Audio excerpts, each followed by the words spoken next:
Right, a beautiful morning. Welcome to Women's Corner. My name is Rose Blossom. Of course, Women's Corner is all about women. We try to educate women, inform women, and at the same time, we try to make it entertaining despite all of that. And we bring amazing women to the program to talk about some topics which we have to carve out just for you.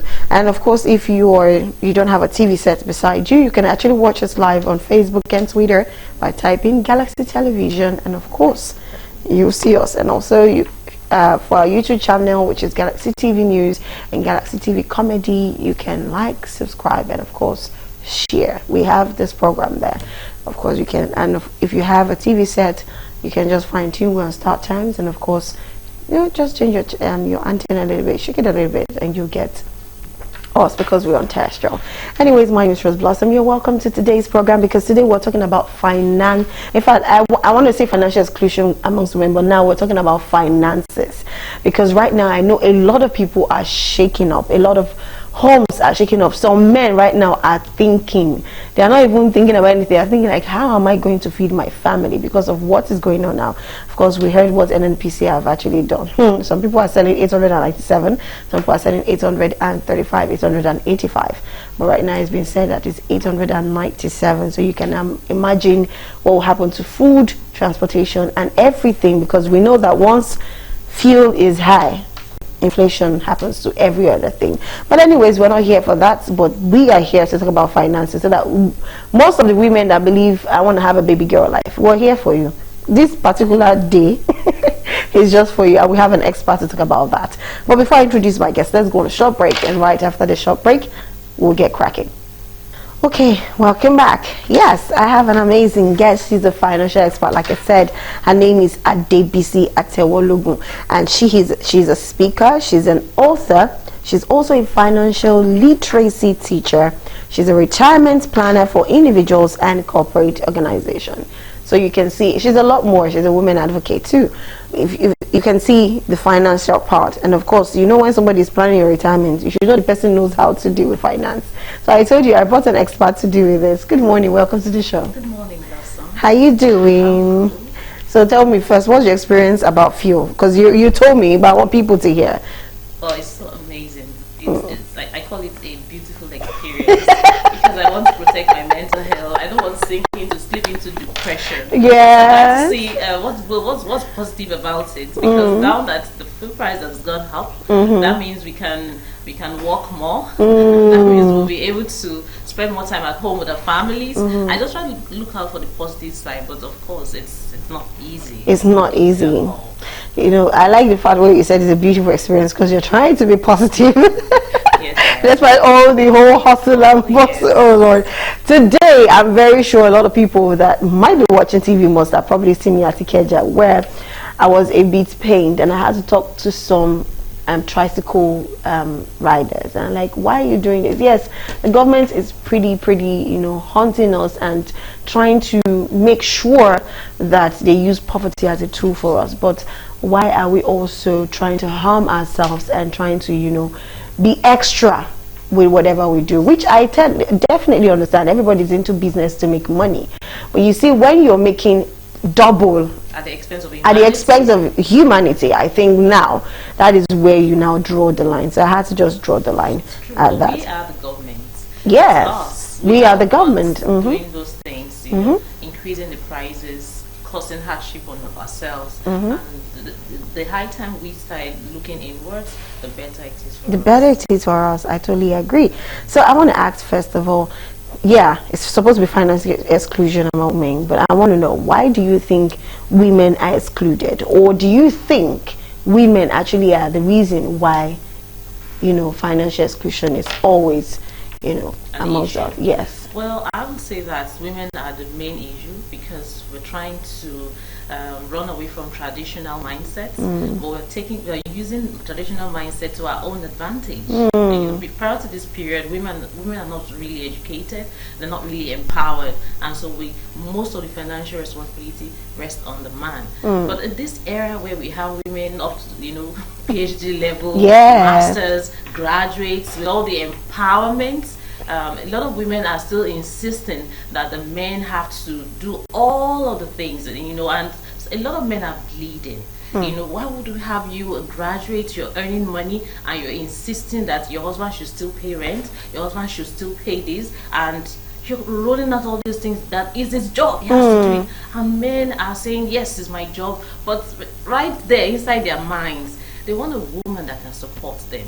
Right. They want a woman that's got their back. They want a woman that if anything should happen to them, the person will be able to bring the family back up. So it's not really about you have to do this, you have to do this, you have to pay the house rent, you have to make sure that we have food on the table. But it's about, see, I got your back. We're in this together. If whatever belongs to me belongs to you, and then we're seeing that, okay, it is the family economy is the economy of the woman as well as the economy of the man.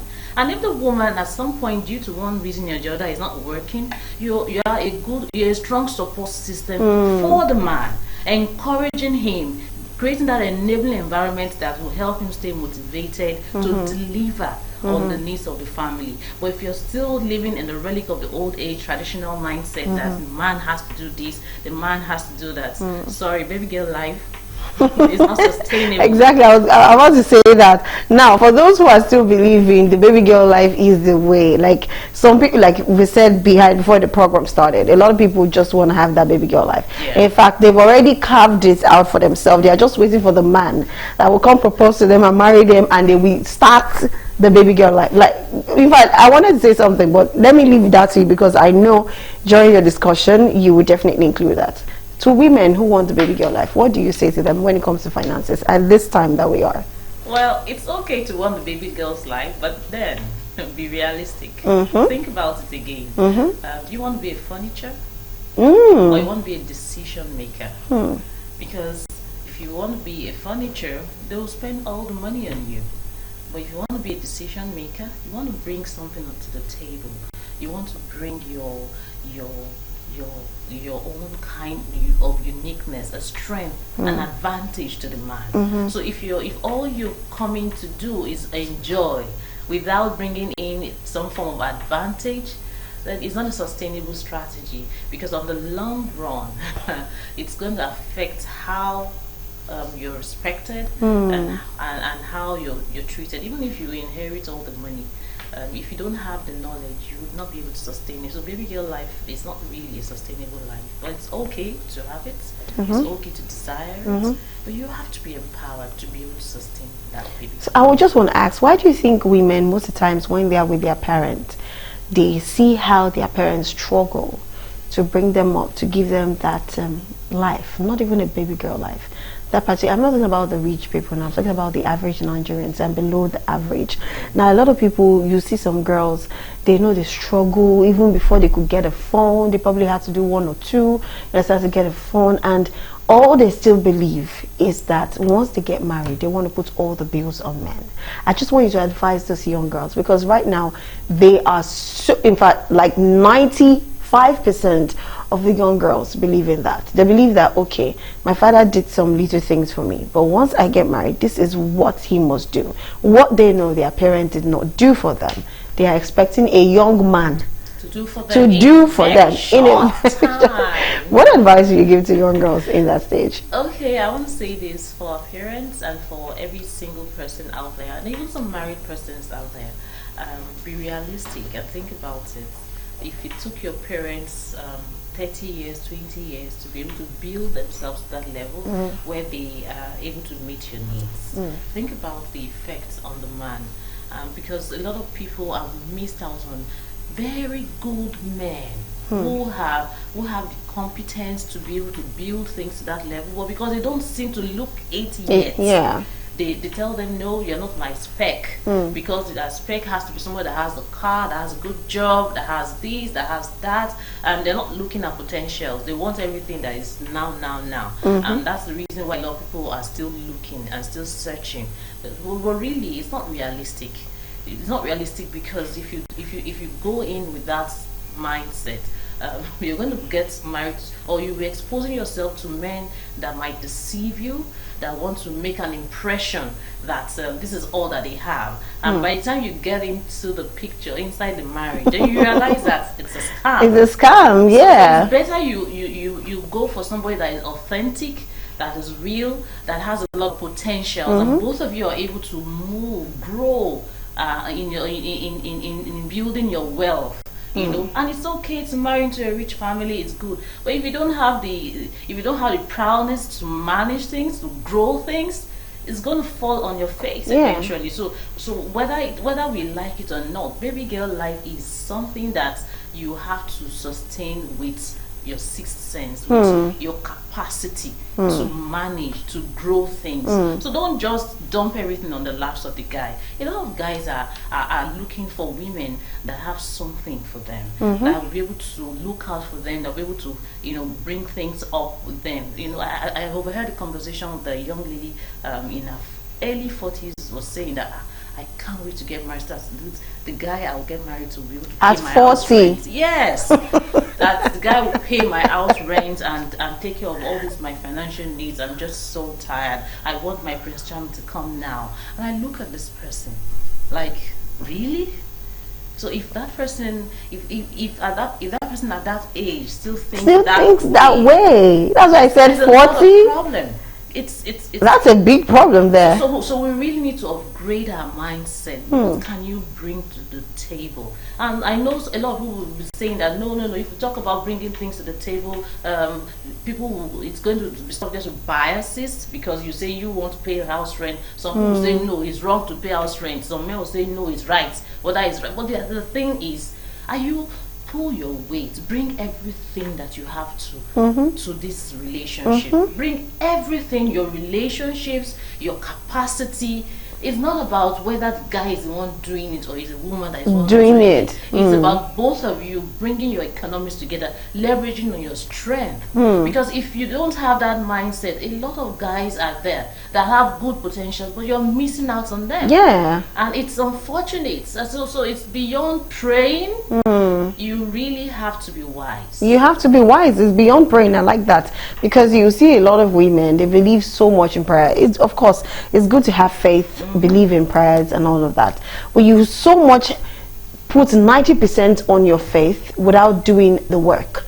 Now, even the Bible says faith without work is dead. So while you're having faith for 50%, the 50 other percent has to be for work. You have to work on yourself. You have to make sure you're available. Some people say, while you're having faith, do you go out?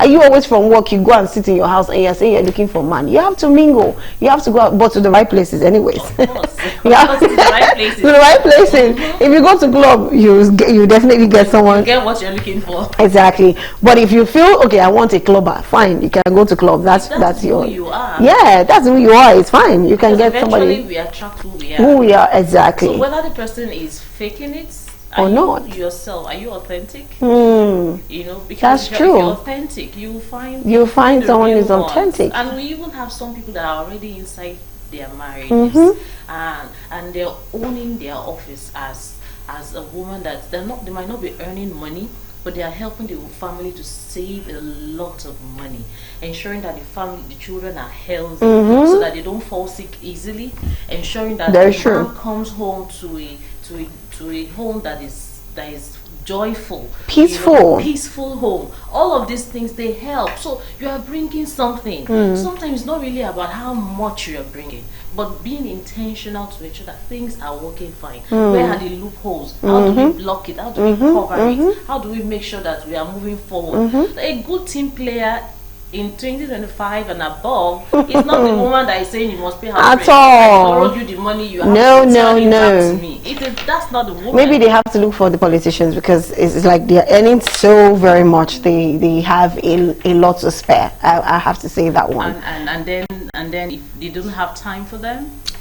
No, some ladies they don't need your time. They don't need the time. They don't need the time. The money will create time for them. That's what they believe. You know, you ask a lot of young ladies now, they say, would you rather cry in a tricycle? Okay, sorry, would you rather laugh with a man that has a tricycle or a bike, or cry in a Jeep, in the latest car. You know, we just have the latest new car, Maybach, or I've forgotten the name. But would you rather have that? Do you know a lot of ladies would rather cry in that? They say when they cry, they clean their tears and they're out again. You know, they're spending. We're like, really? Like, this is, and you know, for persons like that, I will now tell them, I said, you know, you are the kind of man, you are the kind of woman a lot of men will run from, because a man wants peace of mind. Why would you even be thinking of crying? For the first time, it means that you don't even have peace. You're not giving the man peace. Do you understand? Of course, I do. A lot of times, it's really about giving what you don't have. Expecting to get something where you don't have anything to give. So the question you want to ask yourself, if you're a woman that has that mindset, is think again. What do you have? What can you offer? What can you offer? Because to keep a man, you need beyond your looks. It's not just food. It's not just intimacy. Beyond your looks. Yes. You need to be able to bring something, have something that will help that man become a better version of himself. So if you don't have that, to keep that man, it's going to be a lot of work. It's going to be a lot of work.